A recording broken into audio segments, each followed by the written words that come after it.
Hi friends, welcome to my channel. நாம இந்த வீடியோல எதை பத்தி பார்க்க போறோம்னா, நீங்க ஸ்டேட் பேங்க்ல அக்கவுண்ட் வச்சிருக்கீங்க அப்படினா, இந்த ஸ்டேட் பேங்க் அக்கவுண்ட உங்களுக்கு வேற பிரான்ச்சுக்கு ட்ரான்ஸ்ஃபர் பண்ணனும் அப்படினு சொன்னா, அதை எப்படி ட்ரான்ஸ்ஃபர் பண்றது? அத பத்தி தான் நம்ம இந்த வீடியோல பார்க்க போறோம். ஓகே ஃப்ரெண்ட்ஸ், வீடியோக்குள்ள போறதுக்கு முன்னாடி நம்ம சேனலை ஃபர்ஸ்ட் டைம் பார்க்கறீங்கன்னா சப்ஸ்கிரைப் பண்ணுங்க. இந்த வீடியோ யூஸ்ஃபுல்லா இருந்துச்சுனா லைக் பண்ணுங்க. ஓகே, இந்த வீடியோக்குள்ள போகலாம். ஓகே, உங்களுக்கு அக்கவுண்ட் ட்ரான்ஸ்ஃபர் பண்ணணும் அப்படின்னு சொன்னால் அதுக்கு இந்த ஃபார்ம் தான் ஃபில் பண்ணி கொடுக்கணும். இந்த ஃபார்மில் நிறைய ரிக்வெஸ்ட் கொடுத்துருக்காங்க பாருங்கள். இதில் நமக்கான ரிக்வெஸ்ட் என்னென்னா, request for transfer of account, இந்த காலத்தை மட்டும்தான் நம்ம ஃபில் பண்ணணும். ஓகே, அதுக்கு முன்னாடி மேலே பாருங்கள், நேம் ஆஃப் த கஸ்டமர்னு இருக்குது. இதில் உங்கள் நேமை என்டர் பண்ணுங்கள்.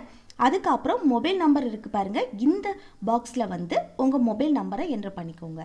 அப்புறம் பாருங்க, request for transfer of account, இந்த காலத்தை பாருங்க. இந்த காலத்தில் அக்கௌண்ட் நம்பர், இதில் உங்கள் அக்கௌண்ட் நம்பரை என்டர் பண்ணணும்.